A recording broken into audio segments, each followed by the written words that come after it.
Criação e recriação. O novo homem em Cristo. No princípio, a Bíblia apresenta o cenário da criação. A terra era sem forma e vazia, e havia trevas sobre a face do abismo. Gênesis 1 versículo 2. Essa imagem nos remete à condição espiritual da humanidade após a queda, sem direção, sem propósito e mergulhada em trevas. Paulo descreve o homem natural como alguém sem entendimento, insensato e afastado da vida de Deus.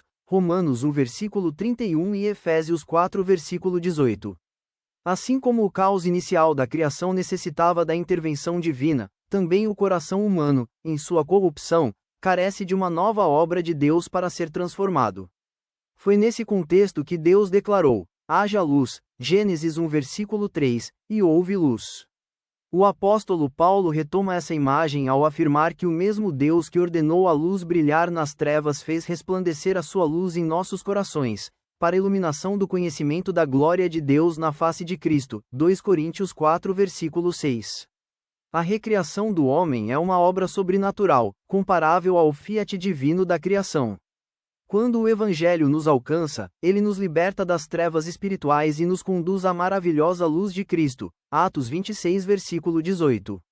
Essa experiência é descrita pela Escritura como um novo nascimento. Jesus declarou que é necessário nascer de novo para ver o reino de Deus.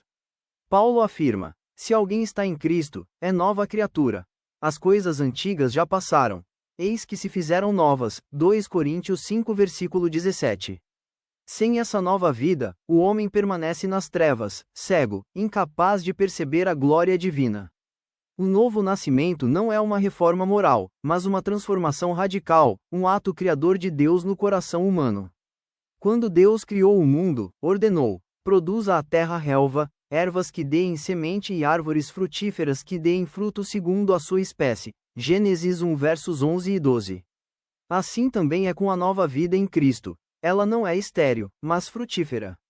Fomos chamados a viver não para nós mesmos, mas para aquele que por nós morreu e ressuscitou. 2 Coríntios 5 versículo 15.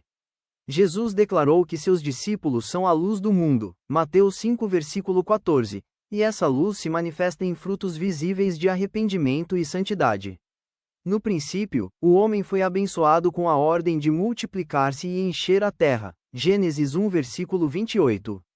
Essa ordem física encontra sua contraparte espiritual na vida cristã. Em Cristo, somos chamados a produzir frutos do Espírito, Gálatas 5 versículos 22 e 23, e a multiplicar obras de justiça, Filipenses 1 versículo 11. Se na criação o homem deveria refletir a imagem de Deus enchendo a terra com descendentes, na recriação o novo homem reflete a glória do Senhor enchendo o mundo com testemunho de vida transformada. Façamos o homem à nossa imagem, conforme a nossa semelhança. Gênesis 1 versículo 26. Essa dignidade original foi manchada pelo pecado, mas em Cristo há restauração. Paulo afirma que, com o coração transformado, somos transformados de glória em glória, na mesma imagem do Senhor. 2 Coríntios 3 versículo 18. O novo homem não apenas recupera a imagem divina, mas a irradia de maneira ainda mais plena, pois é moldado pelo Espírito Santo à semelhança do Filho. Essa é a glória da recriação. Deus imprime em nós o caráter de Cristo.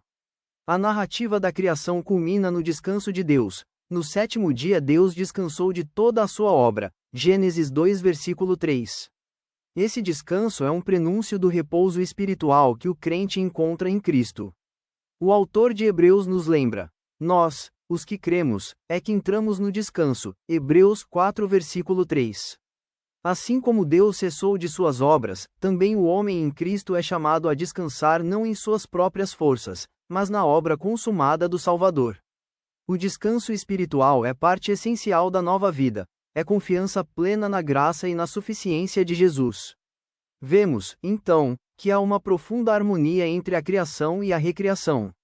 As trevas iniciais simbolizam a condição do homem perdido, e a luz que irrompeu aponta para o Evangelho que ilumina o coração. A ordem de multiplicar-se corresponde à missão de frutificar em boas obras. A criação à imagem de Deus encontra seu clímax na transformação do novo homem à imagem de Cristo. E o descanso de Deus se cumpre no repouso do crente em sua redenção. Portanto, a grande necessidade do homem não é apenas viver neste mundo como criatura, mas experimentar a recriação como nova criatura em Cristo.